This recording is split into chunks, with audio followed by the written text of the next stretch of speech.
Bonjour et merci d'être là pour la deuxième astuce pour aller vers l'auto-bienveillance.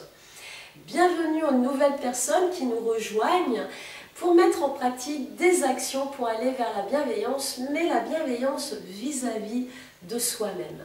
Et de le faire de façon collective grâce au témoignage de chacune et de chacun. Je remercie également les personnes qui ont déposé leurs commentaires lors de la première astuce du bonjour à soi-même et en formulant des intentions. Et bien entendu, je remercie les personnes qui n'ont pas déposé leur témoignage, mais que je connais nombreux à avoir expérimenté le bonjour à soi-même. Et je vous invite, malgré la deuxième astuce, à continuer ce bonjour à soi-même, surtout s'il vous apporte des bienfaits. Pour les personnes qui ne me connaissent pas, je suis Patricia, coach de vie. J'ai suivi une formation de coaching PNL dans les années 2005 et 2006 en Suisse. Et à vrai dire, ma formation n'est pas terminée. Car tous les jours, j'expérimente, je vais explorer des choses pour aller plus loin dans un mieux-être. Et grâce aux personnes que j'accompagne, ça me permet toujours d'aller plus loin dans cette démarche-là. Nous arrivons à la deuxième astuce et pour cela, je vais vous demander d'aller vous choisir et d'acheter 2 cartes postales. Pour une fois, vous n'allez pas choisir et acheter 2 cartes postales pour quelqu'un, mais vous allez bien les choisir et les acheter pour vous-même. Et sur l'une des cartes postales, vous allez vous écrire des mots d'encouragement. Quand vous êtes dans une situation avec de la confusion, vous avez des doutes, ou vous manquez d'élan pour mettre en œuvre une action, vous avez certainement besoin d'encouragement.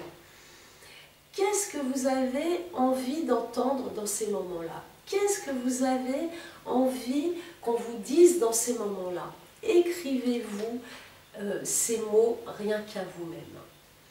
Et sur la deuxième carte postale, vous allez vous écrire une lettre bienveillante. Je suis persuadée que ça vous est déjà arrivé d'écrire une lettre bienveillante à quelqu'un. Et bien cette fois, vous allez le faire, mais pour vous-même. Et de vous écrire une lettre bienveillante, ça va vous permettre d'aller puiser à l'intérieur de vous, d'aller reconnaître vos qualités et vos talents que je suis sûre nombreux. Bien entendu, nous avons notre entourage qui peuvent nous encourager, qui peuvent nous apporter de la bienveillance, mais quelquefois, dans des moments, ils ne sont pas disponibles pour X raisons. C'est quand même agréable d'avoir près de nous ces 2 cartes où, quand on en a besoin, de lire soit des encouragements ou de la bienveillance que nous avons besoin. Cette astuce, en fait, j'ai eu envie de vous la partager par rapport à un livre que j'ai lu de Julia Cameron, « Libérez votre créativité ». Si vous avez envie de lire ce livre, je vous encourage car elle propose des techniques, elle propose des exercices à mettre en pratique pour vraiment aller développer tout le potentiel et toute la créativité que nous avons en nous et qui peut être réprimée. Donc, libérez votre créativité de Julia Cameron.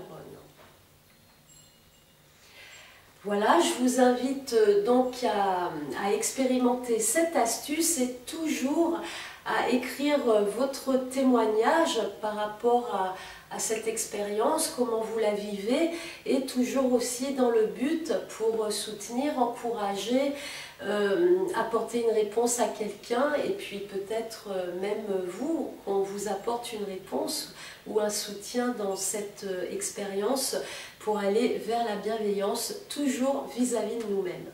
Et moi, je vous dis rendez-vous pour la 3e astuce dans une dizaine de jours. Et en attendant, je vous souhaite une belle semaine.